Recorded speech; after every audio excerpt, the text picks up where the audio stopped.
Hey, welcome to Appalachian Expose. As you can see, sitting next to me, a guy that doesn't need any kind of introduction, but for the professionalism of it, ladies and gentlemen, Brutus the Beefcake. And I've known you for how long? 35? Long time, long man. time, right? Absolutely. I first met Ed whenever I went to WWF in '84, '5 doing jobs. And, you know, here we are all these years later still standing. Like, wow, crazy. But again, you know, the feedback we get from you fans, this is the kind of stuff you love hearing because these are the conversations we have when we're on the road 40 years ago. We have next week we go on the road. So let's start right at the beginning and I'll bounce around and let's do it like we're in the car. Sure. So, like, the thing that always amazes me about wrestling fans is, you know, we interact with thousands every weekend, right? And have throughout our how many millions of people we've met over the years in wrestling. They all love wrestling. What was it that separated us from getting, as fans of the business, deciding at one point, being crazy enough to believe you could get into that industry, let alone succeed at it? What separated us from them? And so in your case, what led Ed Leslie to want to become a professional wrestler? Crazy, crazy story. I'm just a kid, one of 5 kids. My dad worked for the post office. My mom was a nurse. We had a little teeny house, three girls in a bedroom, 2 boys in a bedroom, and my parents slept on a sofa bed. And we didn't have air conditioning in our house, and wouldn't I was loved baseball. Was good at sports and stuff, and I had a crazy older sister, and she used to take me to the wrestling match to go watch wrestling. Unbeknownst to me, Now, where is in this? Tampa, Florida, Okay, good old Fort Hesterly Armory, Eddie Graham's yeah. back there, and I'd be in there watching, and at the same time, the Hulkster, Terry Bollea, young Terry, was at ringside down there heckling at the guys as they're going to the ring. Yeah. And I'm sitting up on the rail just because he's about 3.5 years older than me. And did you know him at this point? I didn't know him, but I had seen Sure. him because when I was 9, playing baseball, and Little League, baseball was big in this Tampa. Sure. He was in an opposite league. We only lived 10 streets apart, but the dividing line for the leagues was right 1 street over from him. So he played with Inner Bay. I played with what's called Palmacia. So a couple of my friends that lived up the street, little older guys, say, "Hey, you want to go? We're going to go scouting." Looking down at the other guys in Inner Bay. It's got this real big guy. He's giant. He hits the ball like to outer space. And I was like, "What?" Yeah. So there we go. So we go down there to watch Terry's team play. His dad's was one of the coaches. I think they were called the Little Generals because he used to have like a store like 7-Eleven. Yeah. There was a store called Little General. So they sponsored the team. Terry, 12 years old, is out there on the field. He's at least 6 foot tall, 6'1", 200 and some pounds. Yeah. I mean, he's a head and shoulders taller than anybody else in the field. And it's like he gets up to bat, and I see him hit. I mean, like the fence was probably like 200 for a little. That's pretty good fence. And then outside the fence was big old oak trees and stuff around it, multiple fields and backed up to each other. So there's big oak trees out there. I see him hit the ball into the top of the oak trees. If you were at Fenway Park, it would have went over the green monster. It's a 12-year-old kid. Yeah. But he couldn't run to first base hardly. He was so clumsy. Really? Big and clumsy because it Hadn't grown into that body yet. hadn't grown into that body yet. I mean, I saw him hit the fence. He hit the ball so hard he almost knocked the fence down. Hit the fence. The kid, and obviously when he was up, everybody played at the fence. So he hit the fence. The kid picked the ball up, threw it in, and got him out at first base. Funniest thing I ever saw. I'm like, oh my God! He got halfway down the baseline, just stopped. Yeah. He didn't even try to make it. He was gonna make it. Wow. But it's funny. how things happen, and Yeah. wound up working out in the same gym, going to the same beaches. We all went to the same high school. Yeah. And the circles, you see them. Then he wound up in a rock and roll band. I Right. used to sneak in. I was underage, sneaking in the bars. Yeah. I look pretty old Sure, enough. yeah. I'd sneak in the bar with some older people. It's like, yeah, come in with us, man, and watch his band play and stuff. And then I wound up working out with him in the gym. And when he decided he was going to break in the wrestling business, he went to Eddie Graham's school, Hiro Matsuda. Yeah. Hiro ran the school, and but Eddie was a guy that he thought Terry was a rock and roller, had the long hair. He said he was an undesirable for the wrestling business. He wanted an AAU wrestler, Bob Sure. Backlund type, Oh, yeah, and one of the guys in it. And so, first day in, they exercised Terry for 2 hours. It was 110 degrees in that little building. When he couldn't barely stand up, they took him in the ring, and Hiro broke his ankle. See, I've long heard, I got to interject on that point, and we'll get back to it in a second. I've long heard this stories in the business of these guys that would do that, work you out, hurt you on purpose, see if you came back, that kind of thing.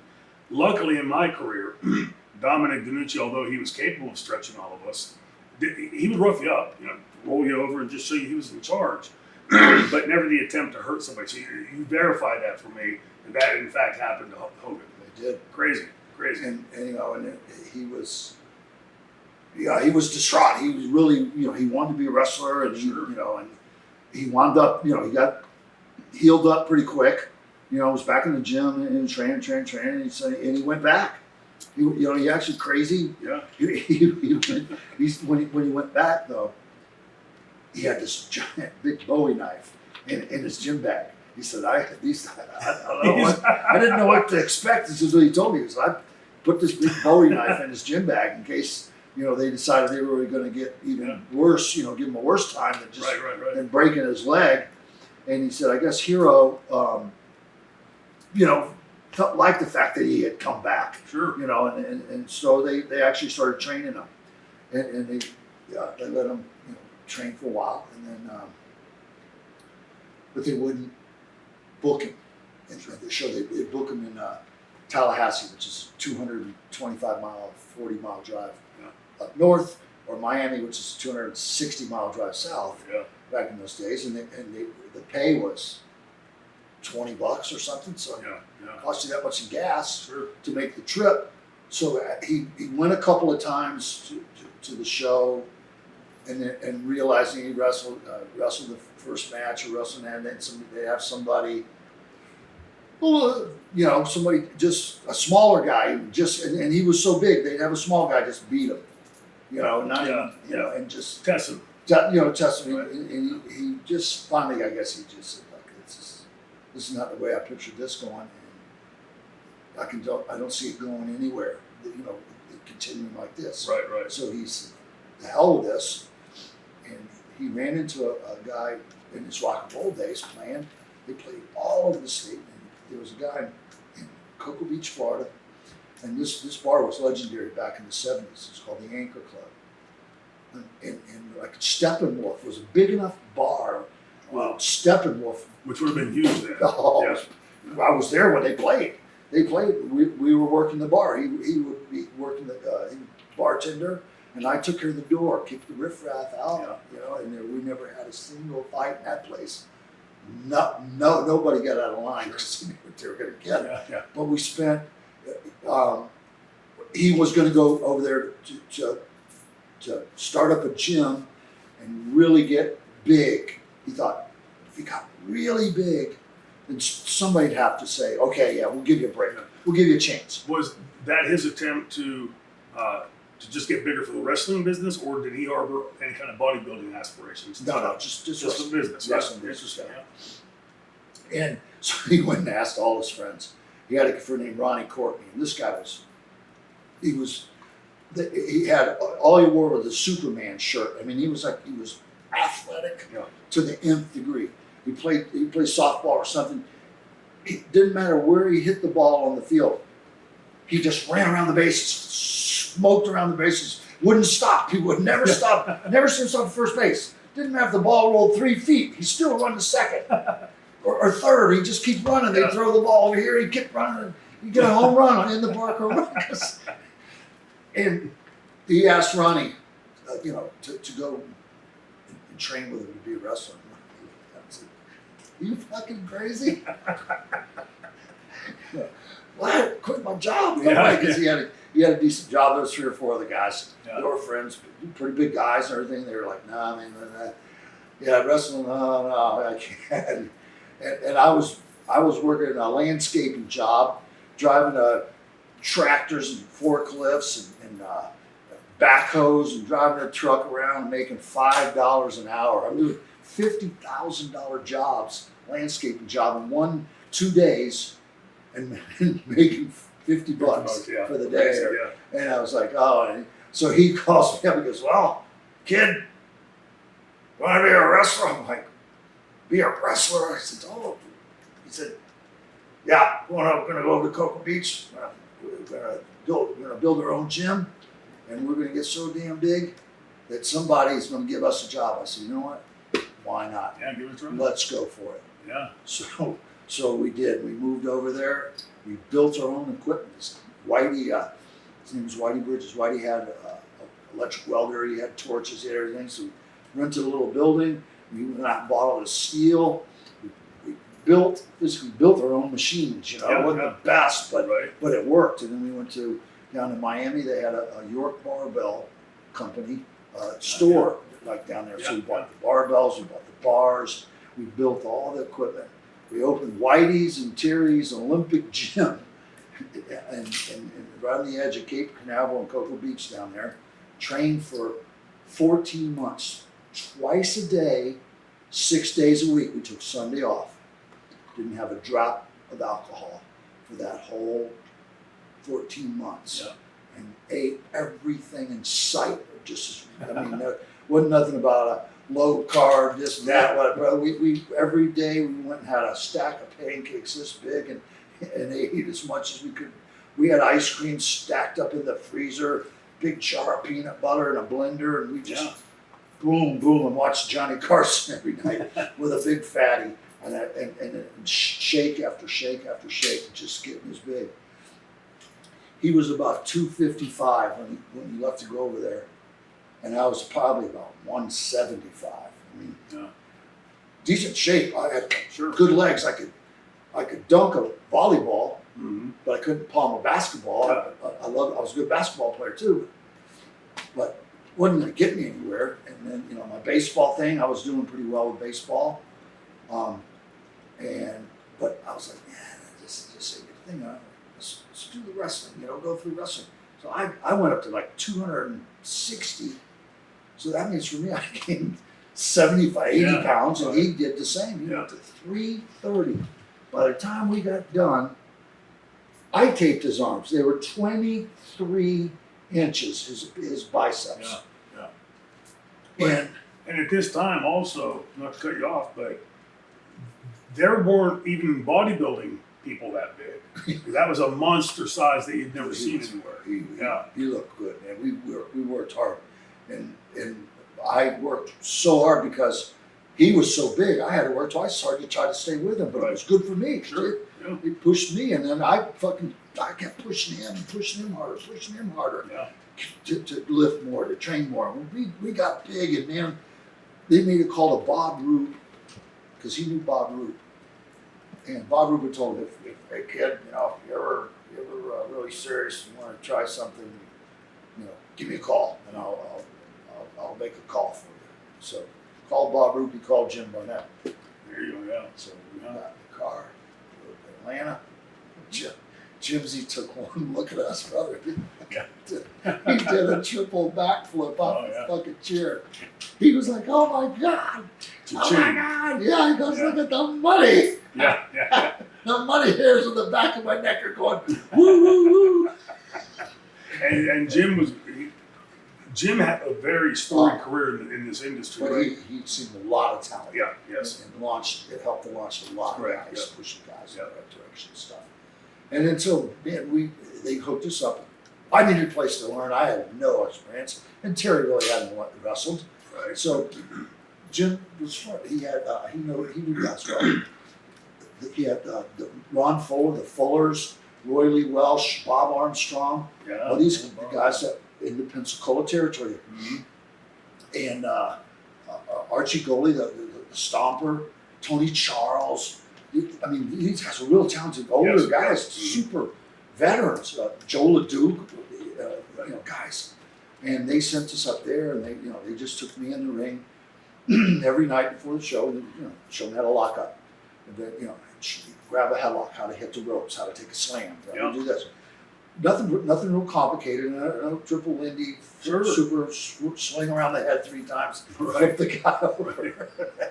Nothing like that. Just the most simplest, basic things, and then bang, they stuck me in the ring. I had a tag match against Ox Baker and Eric the Red, with my partner as Ron Slinker. I don't know if you ever heard that name. Yeah.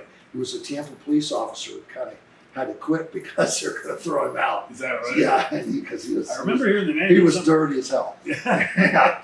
And so he wound up being a wrestler for a little while, not long, but and he did. They just stuck me in the ring, and so boom, and then every day I kept, every day before the thing, I trained more and more in the ring. I mean, and I was atrocious. I was horrible, but I was beginning to learn. Right. Started slowly. With a crowd. Sure. Beginning to learn with a crowd. And I was scared to death. I was like, I didn't want to look at anything. Yeah. I didn't realize how that was really an asset to be able to learn in front of the crowd. Absolutely. Because you start getting used to it, more used to it, then you have to realize, once you realize like I did, that the crowd, you want to involve the crowd. You want to really learn what the business is about. You want those people in the stands to be so involved with your match that every punch, every kick, every little move, they're reacting to it. Right. That tells you now. Yeah. You've got it. Yeah, there's something more than just this. Yes, or kicking or punching the guy or something that and learning that and learning it's called ring psychology. Yeah. And learning ring psychology in the ring, and that helped me. We didn't stay in Pensacola that long. Went to Jerry Jarrett. They started calling him the Hulk, Terry the Hulk Boulder. I was head Boulder, and then we were gonna split us up because we were tag team. They saw him as just this big monster. I was just really green still, needed more work. Then we wound up getting split up, but it was a great thing because I needed to be away on my own. I needed to get experience. Sure. The only way it was going to happen was to get us split up, and it wasn't. I didn't like it, but I knew it had to happen. Yeah, but it brought you out of your comfort zone too, right? Forced you to learn. Big time. It forced me up. So what year is this now? You guys are 1977. Wow. So you were there. What year? It was 78 or 7. Whenever they were doing the thing with the guy from Taxi, the actor. Yeah. What was his name? The Lawler, wasn't it Lawler? Yes, Lawler and him. Yes. I never watched that Taxi Played show. Lofka on the show. I forget. Yeah, his name's at the tip of my tongue, but was that I what you guys? I think that was right after we left. Yeah, and you left when? Sometime in '77. Okay, so yeah, I'm thinking like 78ish in that frame. Because they sent, I think, they wound up sending me to Bill Watts. And boy, was that rough. That was horrible. Yeah. That was horrible. Terry wound up going to Terry wound up going to New York. Vincino was run things in. Mm-hmm. And man, they were loaded. Andre was there. Cowboy Bobby Duncombe. Professor Tanaka. The Samoans. Oh yeah. Fuji. They were just loaded for all the big guys. Everybody good. Monster territory. And I struggled in Louisiana. I learned. I was beginning to.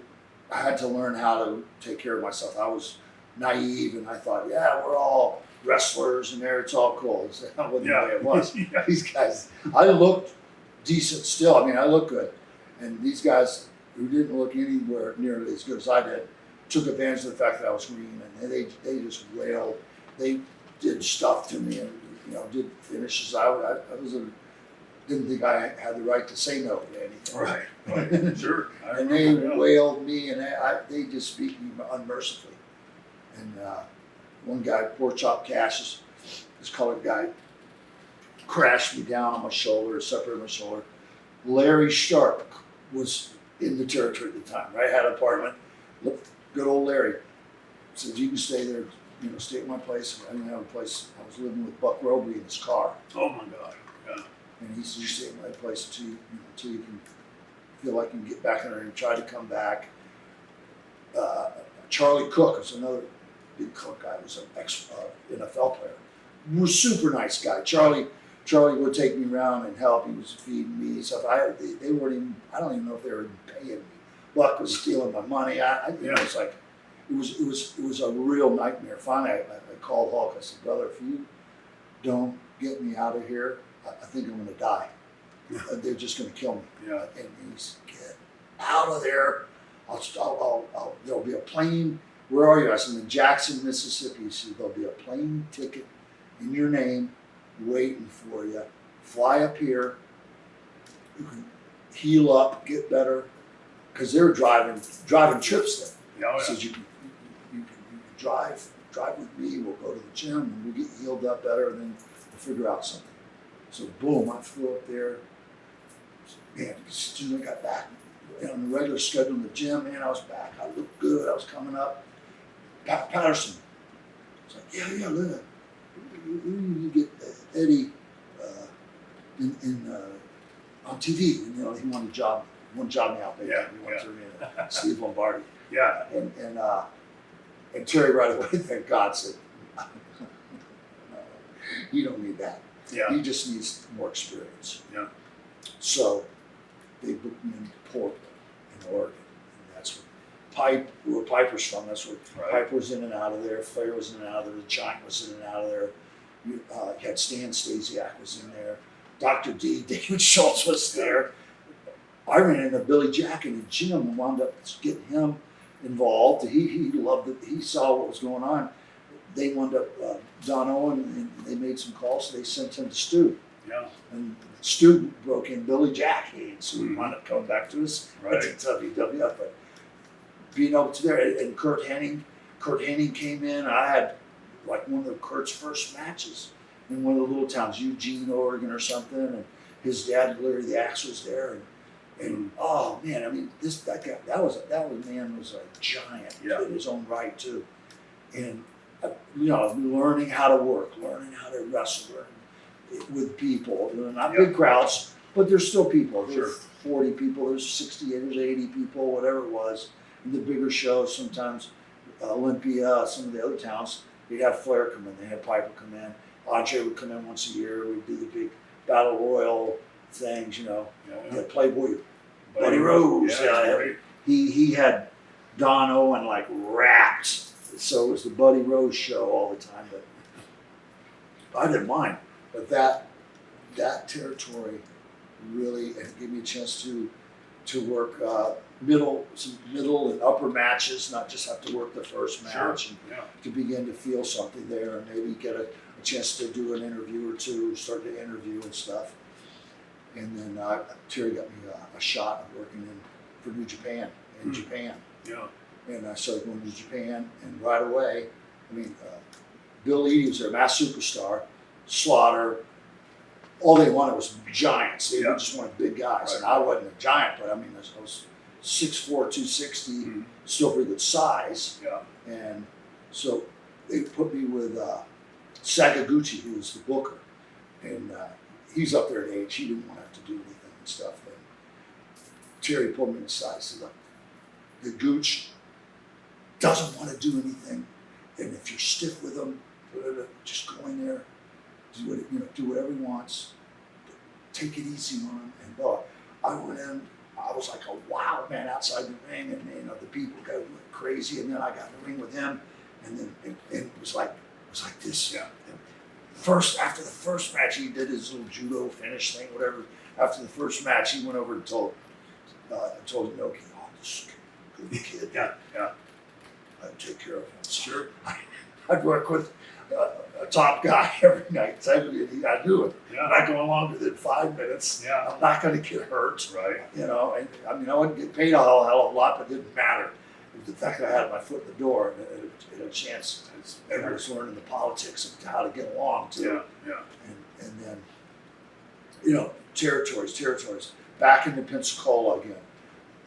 Had a good one in there with Ken Lucas, who was a veteran, who was not a big guy, but an unbelievable wrestler. And his psychology in the ring was fantastic. And on the mic, he taught me how to talk. Sure. He taught me how to handle myself better. Yes. You know, when somebody's, you know, he smartened me up, like what things to look for when somebody's shooting for somebody's going to try to take a leg or get your arm, right, you know, and hurt you or something like that.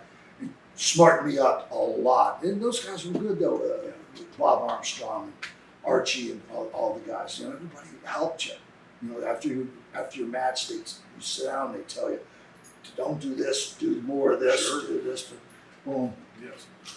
Invaluable. And then territories, and then finally, I was on my way home to Florida, but I went through Philadelphia. The WWF was running a show, and Terry was wrestling. Oh, Terry was wrestling John Studd or something. You had a big program with John Studd. Probably Andre was there too. I mean, the cards were crazy. And I came in there that night, and there was a Otto Vance. Big Otto, man. Yeah. Otto, every year in Austria, they have their tournament. Yes. But they have their little tour. And all the guys would come over and they'd stay in this trailer park.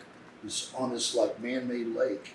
And it's like a topless deal, so all the guys love it. You know, the little trailer out there and thing, and they'd go 3 or 4 nights out of the week around us in towns, working the smaller shows. And the finale of the tournament was Otto wrestling for the championship. Right. Well, he was supposed to wrestle Stud.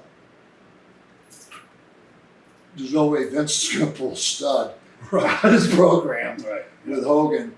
For 3, 4, 5 days or whatever it was going to take to get him over there and do what they do, and a week or something. Turn around, of sellouts, no way he's going to give up that money. Yeah. So I'm there, and so he tells Vince, he goes, they were calling me Dizzy Ed back then. Well, why aren't we sending Dizzy?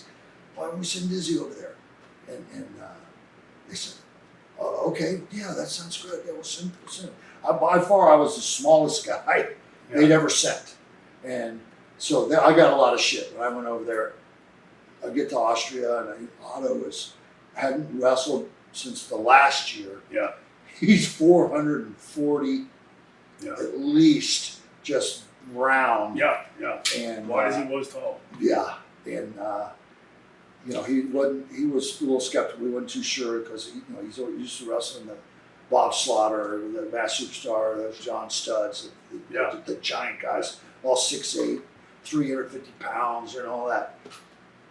But, you know, it was okay. They said, all right, we're going to do this. And there was no TV then at all. We did press conferences. So one day we went to this vineyard and this castle, did a press conference there.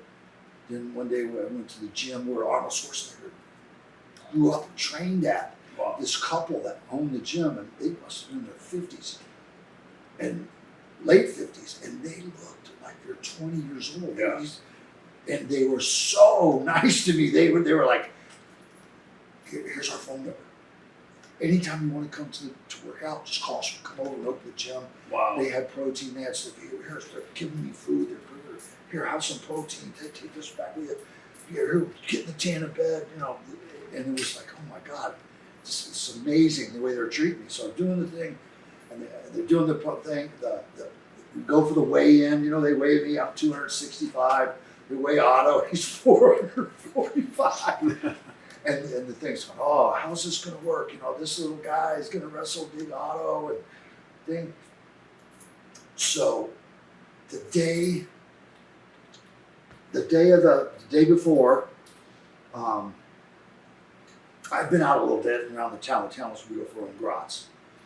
I went out and ran into some Americans that were in some kind of like a marching band. They were over there for some contest and stuff. So I was partying and drinking. I'm all happy. So I got somebody that speaks English and drinking. I stayed out all night. I went up to some front line in the bar. The sun's coming up. I'm back at the front line's house. All of a sudden I realized, I got to go meet Otto and before the match. And it's that night. So I go back and meet Otto, and boom. And now I'm in the dressing room with all the English boys. There's a lot of English guys. Some of the guys I'd known from Japan.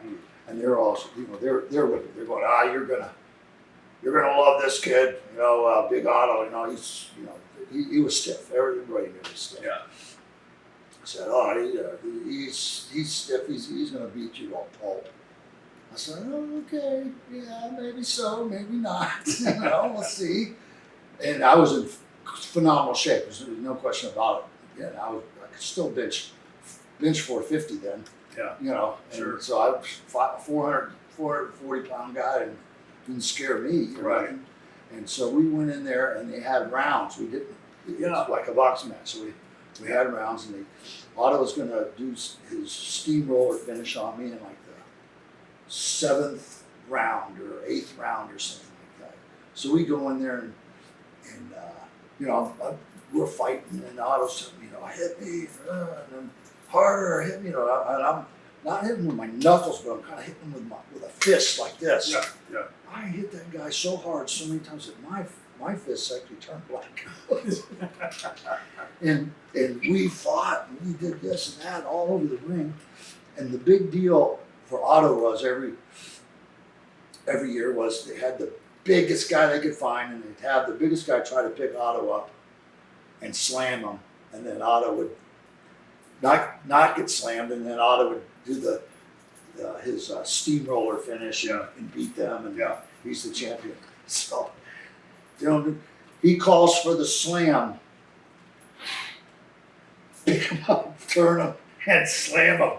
The whole place just stopped. Yeah. Everybody, the people couldn't believe their eyes, Right. and he couldn't believe it either. He laid there for a few seconds, but it seemed like a long time. Yeah. He said something like something in his back had gone out because he was so out of shape. Right.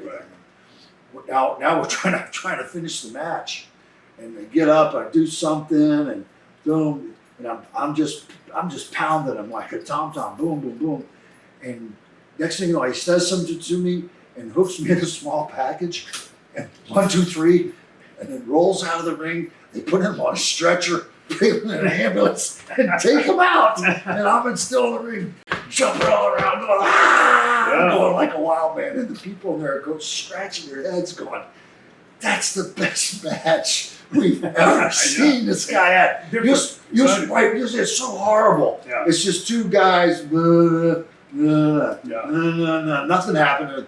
Because I was such a wild card, crazy man. Yeah. That night he came back, and the press, everybody there, the whole town.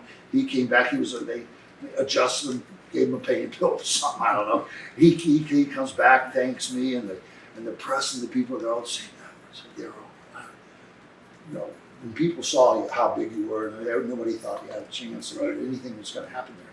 He said, you had the best match that we've ever seen him have. Wow. Ever. Yeah. And this come from the people that really knew. And I was like, man, that makes me feel good. Absolutely. I've worked hard, long and hard. He got on the phone and told Vince, you don't give this kid a top job, then you're a dumbass. So, so when I got back to the States, they called me in. Have you ever thought, as I'm listening to you going through this, there's a thread that I always find in whoever I'm interviewing, is that there's this slog start to this journey, right? Mm-hmm. Nothing falls into place, hard as hell, impossible to learn. But as you tell this, and you're able to just so seamlessly, boom, boom, boom, just lay this out, it's obviously vivid in your memory. During that time, when you were in that time, doing the slog at the beginning, now this and going here, and the Mid-South guys doing what they did you then, I'm asking the wrong way to start now. Now when you look back at that, does it look to you as almost as if somebody had written this script out? We're going to take this kid and we're going to treat him like shit and we're going to do this and we're going to do that. And along the way, he's going to be slowly in with the ring with better and better workers and learning a bit more, as opposed to, hey, kid, you're a big guy, let's give you a contract and go. Does it look to you? Yeah, here's Goldberg. Yeah. Put him in the main events. Yeah. Pays no dues, hates our business, no respect for our business. Yeah. But it's exactly what you just said. It was like someone had decided, okay, this is what's going to happen. Yeah. This kid's going to suffer Yeah. a lot, Yeah. but he's not going to quit. Right. That's the whole thing. Never quit. Yeah. Never gave up. Always believed in myself, Right. and kept slogging along, and had some good friends, and had help Hulk and other people too that helped me along the way. A lot of other guys. Ivan Koloff. There was a lot of guys I had so much respect for. Sure. Wahoo McDaniels, got just Yeah. Harley, just different top of the Funks, Dorian Terry, Yeah. even the Briscoes and stuff that were mentoring me and always keep always talking to my ear, telling me, helping me, giving me pointers, stuff that I'm doing that how to do it better or something. Yeah. Like leave that out. Right. You're doing this good, but you leave that out. When one of these experienced veterans, successful veterans, came to you and said, "Hey, kid, you're doing this great. This stuff, no." Did any of that ever strike you? It's a rhetorical question, I think. Did you take any of that advice as a suggestion or a marching order? When the Briscoe brothers go through, say, "Hey, kid, do it this way instead of that way," did you like, "I'll let you know what I think of that"? Or did you say, "The Briscoes told me to do this, I'm going to do it"? Well, I would, to the best of my ability, try to do it their way. Yeah. And if it worked out good, I'd say, yeah, they were right. Yeah. But if it didn't, I'd say, well, maybe my way's not as bad as maybe I gotta just tweak. I gotta tweak it. Sure. Use a little bit of what they said. Take a little bit from this, Yeah. a little bit from that. Put it all together, mix it all up, Yeah. throw it out there, and really that's how it all happened. Yeah, because I hear today from, again, I'm completely outside the business. I rarely watch the current stuff. Not for any other reason, I'm just too busy. And when I do tune in to watch it, it really doesn't draw me in. I was always drawn to the characters, the angles, and the athleticism, the wrestling part of it. I'm hearing now that kids in many of these companies are, what exactly you said to me, these kids won't listen. And I don't remember being a kid in the business and that being a possibility. I can listen, don't not listen if I wanted to. When it was very keenly aware to me that everybody else in that dressing room knew what they were doing. They were phenomenal at this. I didn't know shit. So I would literally watch, like, the old time, really, what do they take out of the bag first? What do they put on first? What do they put away first? Watching that kind of stuff, trying to pick it up. I never heard a veteran come to me and say, "Hey, kid, A, B, or C." I don't ever remember thinking, give me a day or two to think about that. I'll let you know. So arrogant. Yes, yeah. That you would just say, "Yeah, thanks, but I don't want to do it my way." Yeah, I don't appreciate that, but keep it to yourself. Next time. Yeah. I mean, it sounds the same. So, again, when you look back at this now, and like you said, it's almost as if somebody's like writing this script out. There's a movie script, and we're going to take this guy and make him a great wrestler. How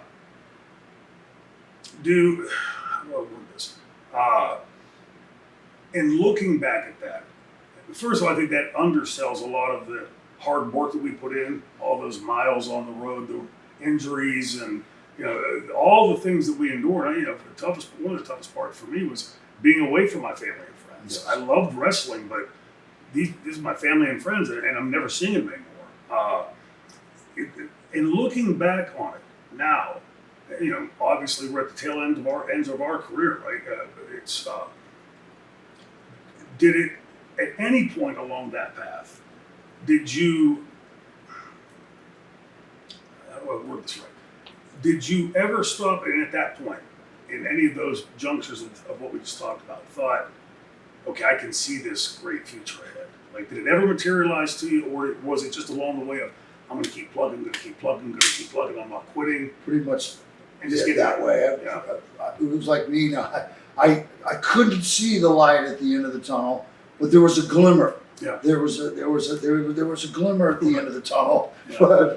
But Not for sure you'd get there. Yeah, well, yeah. Yeah. There was no certainties about anything, you know. And one thing I'm proud about is because I've watched a lot of guys, veterans, you know, with new guys, with spectacular up and comers, and that people that everybody wants to push, the office wants to push and stuff, and put the veteran that's on his way out, the top with the young guys, and the interaction there, you know, how the older guys treat the younger guys. You know, is it the respecting thing? Do they, you know, do they respect? Do you respect them?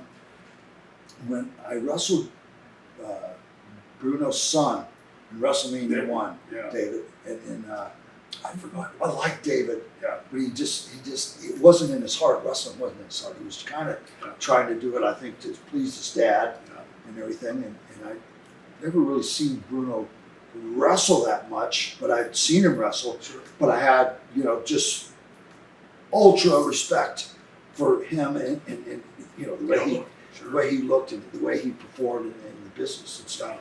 And after, you know, when David split and stuff, they wound up putting me with Bruno in a lot of towns. And I really did not know what to expect from Bruno and stuff. And I mean, how was he to work? I grew up idolizing the guy, but I had great matches with him. Yeah. You know, I mean, but I put his stuff over strong. Sure. When he did put his stuff over strong, and then he made me look like $1 million. I wrestled him in.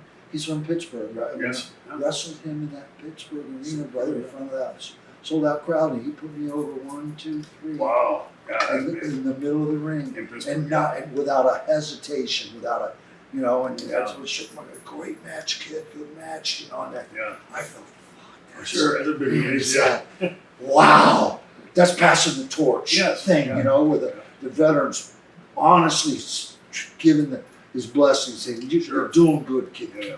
Keep going, keep going. As a kid, a great segue, because as a kid, my dad used to take me to the Civic Arena to watch wrestling. 13, long story short, he gets cable put in his house. Never knew my dad liked wrestling. That very night, WOR's on at midnight, and we watch it, and he starts taking me to matches. Never knew my dad liked wrestling before that. But while we were at the Civic Arena, we'd always have floor seats, and I would always watch the match. I'd also be like looking back because I'd see the boys popping out. To watch. Yeah. Dominic, Billy Graham, Strongbow, Pat Patterson, all these guys. Never saw Bruno back there. Years later, when I'm breaking into the business, you know, he and Dominic were like this. He would come around quite often, and I asked him, I said, you know, Bruno, when I was a kid, I used to see this stuff, but I never saw you. So in my head, he's the champion. He's got his own room with a TV and a monitor, and he's watching from there. He doesn't need to walk out of here. He went, no, I was dressed for boys. So really, so why didn't I ever see you back there? Years I'm going to wrestling, and never ever saw him poke his head out. And he gave me my first lesson in wrestling, right? He said, always remember, kid, the fans will pay to see you one time. You know, so if you go out like today, right? We're in the first segment, the third segment, the seventh segment, this and that, and it's, you know, and each time the fan, him again, a little less, yeah, right, less yes, yeah. And like that's so stayed with me over the years because this is Bruno, the living legend, right? I mean, in Pittsburgh, this is like guy's royalty to us. And but when we were training at Dominic's, he would oftentimes come over and throw a little nugget of wisdom like that in. And you know, you remember like the early days. You know, you guys aren't sure this is ever going to come out or not. I never thought of being a wrestler. I thought okay, I'm okay for this local stuff, but I can't. But those guys on TV are phenomenal, right? It's a different dimension. Yeah. And so later, like Bruno Sammartino was walking into Dominic's gym telling me what to do, what not to do. I'm like somebody's got to pinch me. I'm like, am I sleeping? I'm dreaming this right now. And then like the epitaph of that, several years ago when Bruno passed away, there was a huge, in Shadyside, Pittsburgh, line of people down around the block to get in for the public to come. But before they opened the doors for them, they had us coming in the back and walking up. And I know I had never met his wife, Carol. I would have remembered that. And to walk up and see him laying in this casket, this has to be fake. This can't be real. Surreal. Yeah. Thing going on. His belt's there, and it's beautiful. And I looked at her. She was sitting there. I went to introduce myself. She said, "I know who you are." I said, "Carol, I'm so sorry." I said, I know this sounds ridiculous, but I didn't think Bruno could die. And she looked at me. She said, "We all thought that." And there he is, So, but I've never spoken to anybody about having worked in the ring with Bruno. And I always wondered because he, looked snug on some things, and I mean, he's big and strong, and and I enjoyed it. I really enjoyed working with him, and working with there was a couple other guys because when I was, I was healing. I'm in Boston Gardens, and brother, Boston Gardens. You ever work Boston Gardens? Oh, God! I mean, if you're a heel, you're getting bombed by everything in the world. So I'm working against Swede Hansen, the big Swede, giant, and with a reputation just he'll just squish you, he'll just smush you if he wants to. If and I was scared shitless, brother. I was like, I've made it all this way. This guy's gonna fucking break me in half. He's just gonna get me out there and go, and I'm gonna snap. And the boys are ribbing me too. They're going, I'm a big Swede. He's gonna have fun with you, kid. I'm like, oh my God, what am I gonna do? So I just went out there and just played it by ear, and I didn't tater him or nothing. I was as snug as he was, right. and he worked with me like this. Yeah. And the match was so I was almost down on my knees going, thank you, God. Yeah. Because he saw that the potential was there, and he knew I had respect for him because I didn't come in there. I was like this with him. I learned my lesson. I knew how to show respect, and he showed it back too. Those guys, I always try to explain to people, like meeting Andre, you can't describe in words that takes your breath away how big he was. But guys like Jeep, guys like Bill 80, I mean, these guys were all monsters. I mean, gigantic human beings, right? And we're in the ring there just hoping. When you talk about that, you get to squash you out there. That's how I used to feel the first couple times when I was in WWF, and they would send me, thank God, a lot of the nights to the ring to work with Haku. And I'd heard all the stories, and I'd seen him when he was out and stuff. And you could tell, whatever the spot is, grab an arm bar, and you could tell just by feeling his arm, he could just flick you off if he wanted to, right? But he was always phenomenal to work with, and worked his ass off to get me over, right? And I loved him ever since. But I just wish, I could see it in your eyes the same way it affected me, being around these gigantic human beings, right? I mean, these monsters, 6'6", 6'7", 6'8", 400, 500-pound monsters. And it's worth noting that those guys, and look, you and I've been around enough to know, like Swede Hansen that night goes to the ring, doesn't know what to expect, doesn't know you. Yeah. And it's a few minutes in, locking up, and you're going. Yeah. Okay, that's somebody here I can work with, right? And it's relaxed. Pedro, I work with Mulligan, and that's another big man. Jack. Yeah. I'm working a bunkhouse match with Jack in the Boston Gardens. Full, cowboy boots, jeans, full on. Yeah. The ring was this deep. There was batteries, there was ice balls, there was hot dogs and hamburgers. And then those people, they wanted to kill me. Oh yeah. And I was like,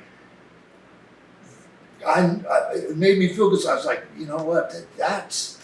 when you got a baby face is really over, and you get a heel that's over too, Oh yeah. and the people Yeah. people are so crazy in a frenzy, they want to kill you. Yeah. That you're doing your job, that you're doing it right. Sure. You're doing it the right way. Right. It to me again, I say this all the time when I bring these kind of questions up to our viewers. Please don't take this as being we were so great in our day and these kids today are the business days. It's just different. Not saying that at all. No. It's different. The business changes, Yeah. and it's different. Yeah, it's like I don't know how I could survive with the way they do things now. I don't think I could have ever done that. These flying moves off the top and double somersaults, Right. and swinging through the ropes and flying back into Yeah. the ring, and Yeah. sliding under the bottom rope and hitting the rail. And I mean, the stuff's. Right. I'm amazed at watching. Same. Yeah. Same. I'm like, how the world did he do that? right. But to me, it's in watching again. Like what always lured me to wrestling. I'd been a comic book mark when I was a little kid. And then when I hit my teen years, I'm watching wrestling. Superstar Billy Graham, to me, looked like he came right out of a comic book. Yeah. But he's real. Muscles, the gift of gab, the blonde hair, and the tie-dyed tights, and Was he big? yeah, oh, gigantic. But also that charisma, right? That he could go out there and evoke that. And again, I don't want to make this a now, then, better, worse thing, because it's not that.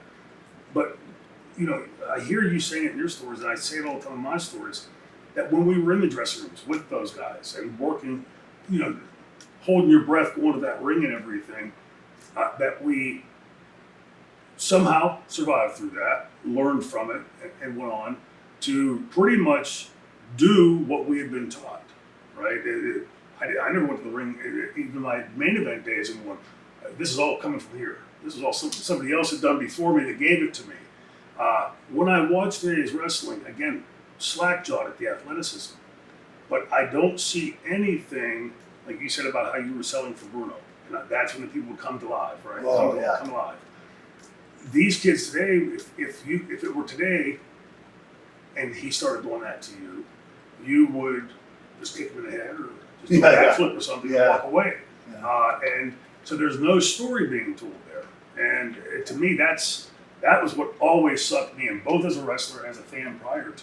Do you agree? Yeah, absolutely. It's what they've lost. A lot of people have lost is they forgot about going in there and just telling a little story, telling a story. Back then, it seemed like more too.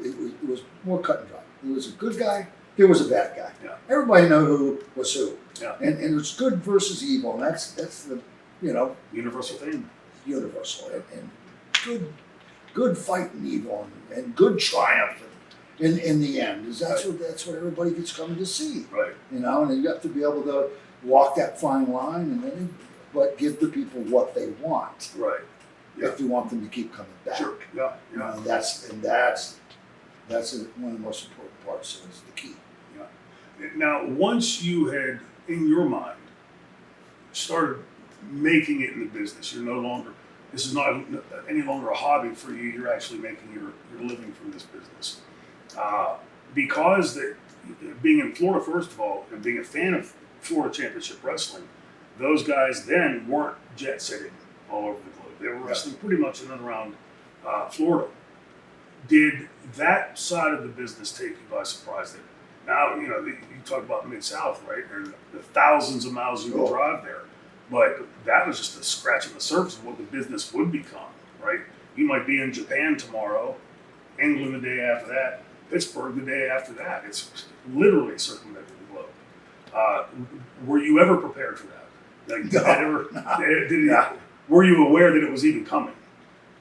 Not really. Well, I mean, once I went to Japan that first time and got on the airplane for 15 hours and the other side of the world and stuff, and then I started to realize, okay, now this is this really where it's going to be? It's going to be Japan today. It's going to be Australia. It's going to be over to Scotland and England, or is it going to be up, over to France or just to somewhere like that? I mean, is it going to be back to the States constantly? Oh my God! Yeah. It's like, wow, what with a rush. Well, yeah, and when you're doing, there's definitely a rush to it, right? That gives you the sense that you're somewhat making it in the biggest industry, the biggest promotion in our industry. But like for me, it came to a point where I would wake up in the hotel room, and it would take me several minutes. I'd have to finally walk over to the phone. Oh, that's right, we're in Chicago. I had no idea where I was until I saw that. I remember coming here last night. I don't remember where it is. And like, so like, again, like with, I guess what I'm trying to work at in this vein of this questioning is, when you guys were in the WWF at that time, that early 80s, mid 80s, when this juggernaut WWE today that we all know, that's when it was being built. That's where it was. I mean, yeah, there was the WWF before that. Bricks were being laid. Yeah. Oh, yeah. Foundations. When did it hit you? For me, it was when I saw Hulk Hogan on Johnny Carson. Huge Carson fan. I thought our industry just changed, right? Because it was smoke-filled rooms I grew up watching wrestling in. Now our guy is on Johnny Carson. That's as mainstream as it gets, right? Yeah. Where did it strike you prior? When did that epiphany moment come for you? Like, holy shit, this is working. When VH1 and MTV and stuff. Yeah, Cindy Lauper. When those guys were coming around, when the Hollywood people couldn't wait to get the hell out of the closet and come rub elbows with the wrestlers. Oh, yeah. That's when we said, you know what? Now we've broken on through. Yeah. Broke on through to the other side Yeah. now. You know, and they weren't afraid to be associated with the wrestling business. Right. They were happy to be associated. Yeah, it was no longer the redheaded stepchild. No, they were like, geez, look at these houses, 20, 30, 50,000, whatever. Night after night after night, packing the houses. Yeah, it's like they're like, they got their shit together. We need to learn a few things probably from their marketing ideas. Look at this place, Right. You know. Now, I had always heard a rumor, can't recall who told me, that on that first WrestleMania, Vince was had borrowed so much money, so many different places, including from some bad people. Had you ever heard that? Was that ever? You mean like really borrowed money from? Yeah. So people don't shark almost like yeah. I never really heard that, but I do know that I think that he really had to leverage money from people that he never had asked for, wouldn't have asked for money from. Sure. That he went back to some old money, friends of Vince Senior's, and kind of had to, almost beg, almost had to grovel to convince them to take this risk to go on this journey, take this risk with him in WrestleMania. But boy, did they change it, right? Change the entire industry. That was a grand slam. I remember watching one that was right around the time I was dabbling to get into the business, and so of course was watching all that kind of stuff as I could. And I remember seeing Muhammad Ali and Liberace and all these people that were magnificent, gigantic mainstream entertainment celebrities, right? That would have never in a million years been seen at a wrestling event, a pro wrestling event, right? And here they are on WrestleMania 1. And it just game changed everything. It was suddenly no longer that, it's this now and growing. Was there, the first, luckily he made it, was able to pay the money back. Beyond that, like 1 and 2 and 3, it's still, as I recall, it was still a progress in work. It wasn't like, okay, we had one last year successful, and every year everyone's going to it's in the cats, it's in the bag. Yeah. Nobody had really that kind of attitude. Everybody was like, wow, okay, now we know what the formula is. Now we've got to really take the formula and make it better, and make it as good as it can possibly be. And you got to draw upon everybody. Everybody got to work twice as hard as they did last year for WrestleMania 1 to make this WrestleMania way more even special, so that when people say, oh my God, we thought that was the greatest show on earth. Right. And then this show, and we did 3 shows for WrestleMania 2. Yeah. And all 3 shows were great. And to do 3 shows simultaneously and then never been done. And pull it off without a hitch. was, that's when we started thinking, man, we really got a good thing going here, and Yeah. God bless everything. If we can keep this up, Yeah. the Well, sky's the limit. I always like to fill the fans in here, and many of you may already know this, but what we're talking about right now is that what WrestleMania is today. But WrestleMania is like a Super Bowl now. It didn't begin that way. It was built someplace along the way that Vince had this crazy vision. He had this incredible locker room of talent. He had these outlets that were opening up for the first time, then MTV and things that nobody ever utilized. My take on it from outside looking in always was that Vince was gutsy in the sense that before that in the territories, you ran over there and I stayed over here and he stayed over there, and we never stepped into each other's places. Vince, by having these gonads, right? I mean, it's still gonads to say, okay, I'm going to go over there, take their top guy there and bring him in here, and do this crazy thing called WrestleMania that nobody knows what to expect. But by the when was it? Like the fifth, sixth, seventh? When did it finally become apparent to Vince and the boys that this is it? This is a gimme. We got this every year. I think the WrestleMania 3, where we packed almost 100,000 people in that Unheard of. And just the reception, Yeah. and the way that people acted, and it was, when you began to go overseas, we started going overseas, and people overseas will recognize you in places where you've never even been before. You go into a place and walking in, and people will say, that's Brutus Beefcake, that's Hulk Hogan, that's Junkyard Dog. Yeah. Then you're like, wow, now we did it. We did it. We really got it right. And now we got to keep doing it. Yeah. Now we got to keep it there. Now we got to keep doing it. Yeah, a whole lot different beast. I remember going over to Europe for the first time with WWF in '95, and I had never been there before with any promotion. But I remember us pulling into it seemed that from the tour bus you could reach out and touch the buildings on both sides. These little Strasses, the streets, right, going down, and pulling up in front of the hotel, and there being 200-300 fans screaming. The only thing I'd ever seen like that before that was Beatlemania. Right? Here comes John, Paul, Ringo, and George, right? It's and now we're seeing it here. I had the pleasure of coming into the business after you guys had done that hard slog, right? Building these things, and from my point outside looking in, it was okay.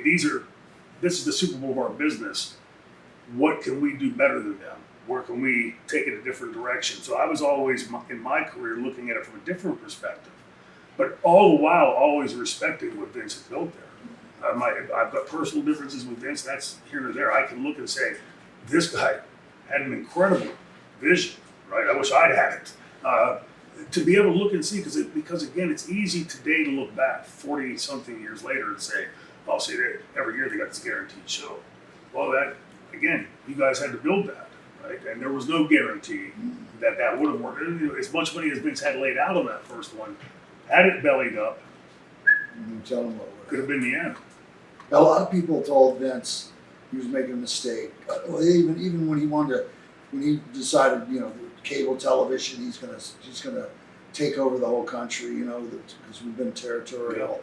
The whole, before that, always territorial, and they're saying, you're making a mistake, But I wish if somehow they could have at least preserved some of the territories and kept those territories to help train the new kids, the young boys. That's what learn. Yes, to really learn on the job, not have to learn in a school, blah, blah, blah, showing up every day, you're doing your calisthenics and doing your warm-ups, but to actually train in the gym, in the ring, day after day, night after night, getting in front of the TV, doing interviews, making mistakes, having bad matches, and realizing it. And that's how you learn. You only learn by your mistakes, by screwing up, by messing up.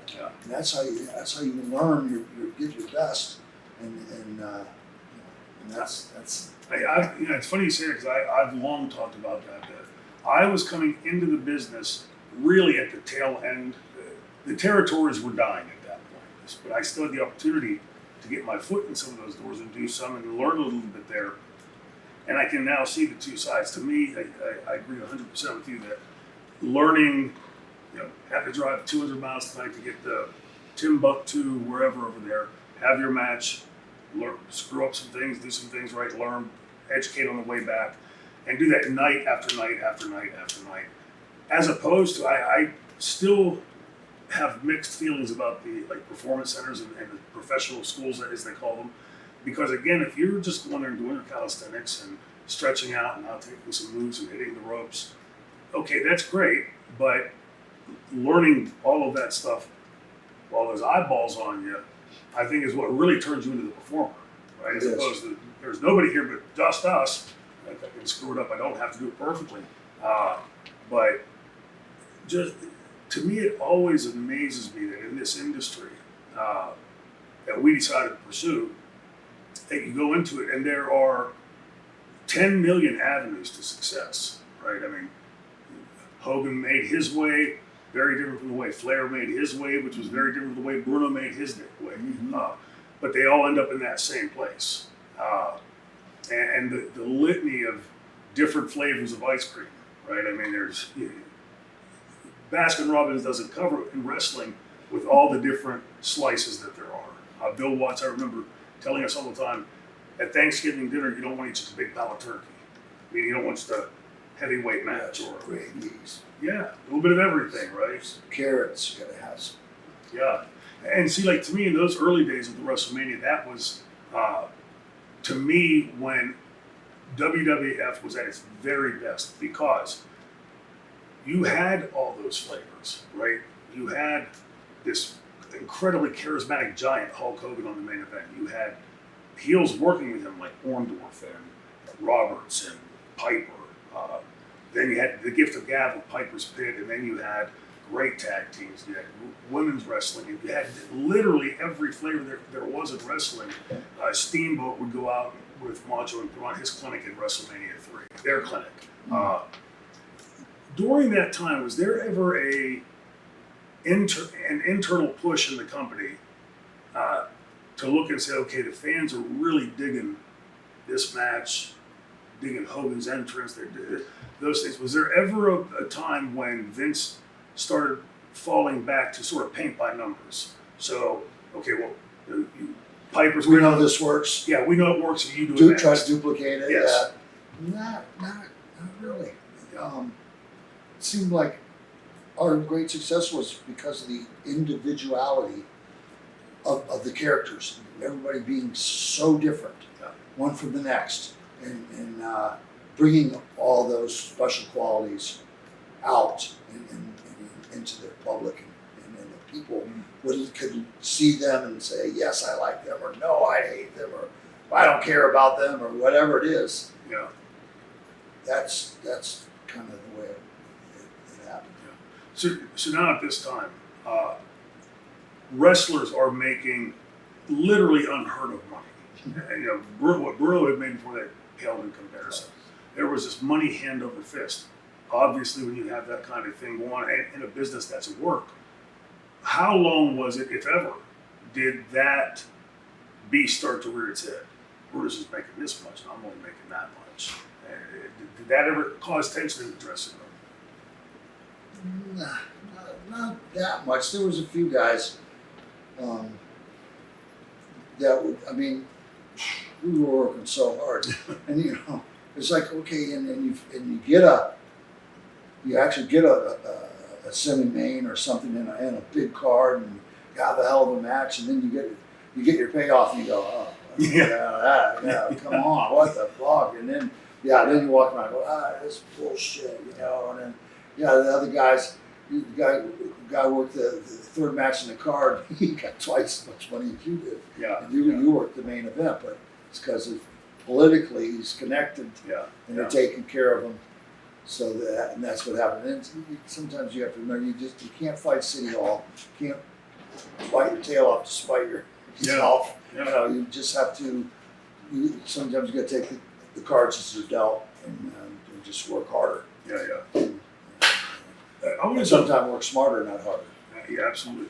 I want to jump forward to something because it's always been a question in my mind. Having traveled with Sean and Marty and Dustin in '90 when we were up there, everybody calls us the Four Amigos because where one of us was, the other three weren't far behind.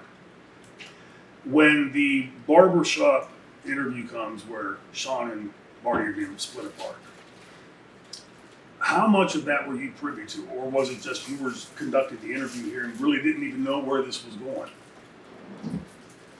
Well, because we had to set up the breakaway glass, and I did know, really pretty much what was going on. We wouldn't lay out specific, come in, he's going to step here, then this guy's going to throw a punch. It wasn't anything like that. But I had a pretty good idea, what was going to happen. I didn't realize really at the time that I liked Marty. Oh yeah. The poor Marty was really going to get the shit into the stick. Yeah. And Sean's up and climbing the ladder to success, and then Sean and Marty got kind of pushed to the side and kind of ignored, and then next thing you know, he just disappeared from sight, and he was a great hard-working kid who deserved just as much as Sean did. Right. He deserved it as much, but the politics of wrestling was kicking in. Yeah. And Marty wasn't in with the right people. Yeah. I was there that night. I was on that taping, and the dressing room, I can see it in my head, there were a bunch of the wooden lockers opened, bathroom and showers down this way, then dressing room door over here. I was sitting on this side getting dressed. Perfect was right across from me getting dressed. Sean and Marty had just gone out and done the barbershop, did the spot, and Sean had come back and walked up to us, whatever his bag was, in Sean's bag, like he's done for the night. And several minutes later, 4 or 5 minutes later, boom, the door comes slamming open. Marty looks at me, he looks at Kurt, looks at Sean and goes, "You motherfucker," and starts across the room for him.